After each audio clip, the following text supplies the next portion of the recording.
முஸ்லீமுடைய அண்ணா பிறந்த நாளில் முஸ்லீம்களுக்கு வந்து இந்த இது பொது மன்னிப்பு விடாதது மிகப்பெரிய பாராபட்சம்.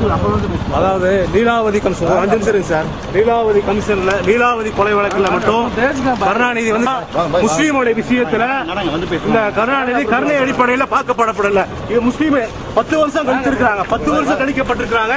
ஆனா என்ன பண்ணல, பொது மன்னிப்பு விஷயத்துல இவங்க வந்து கருணாநிதி அவர்கள் கருணை அடிப்படையில் பார்க்கப்படவில்லை. இது மாபெரும் வந்து உச்ச கொடுமை உச்சகட்டமாகும். இது வந்து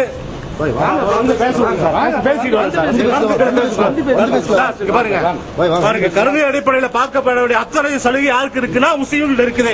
ஏன்னா நீதிமன்றமே சொல்லி இருக்குது இவங்களை வந்து கருணை அடிப்படையில் பார்க்கணும்னு சொல்லி இருக்குது. ஆனா லீலாவதி கொலை வழக்கில் மட்டும் தமிழக முதல்வர்கள் கருணை அடிப்படையில் பார்த்திருக்கார். ஆனா முஸ்லீம்கள் 10 ஆண்டு சிறை தண்டனை கழித்திருக்கிறாங்க.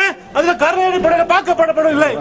எத்தனை இளைஞர்கள் 16 வயதுக்கு உட்பட்ட இளைஞர்கள் சிறையில் இருக்கிறாங்க, பல குடும்பங்களை சந்திச்சிருக்கிறாங்க, நோய்வாய்ப்பட்டிருக்கிறாங்க, சாக கிடக்கிறாங்க. அவங்க மேல கருணை அடிப்படையில் பார்க்கப்படல. ஆனா இந்த கருணாநிதி அவர்கள் முதல்வர் அவர்கள் யார் லீலாவதி கொலை வழக்கில் இருக்காங்க கருணை அடிப்படையில் பார்க்கப்பட்டிருக்கு. இது மாபெரும் தவறு.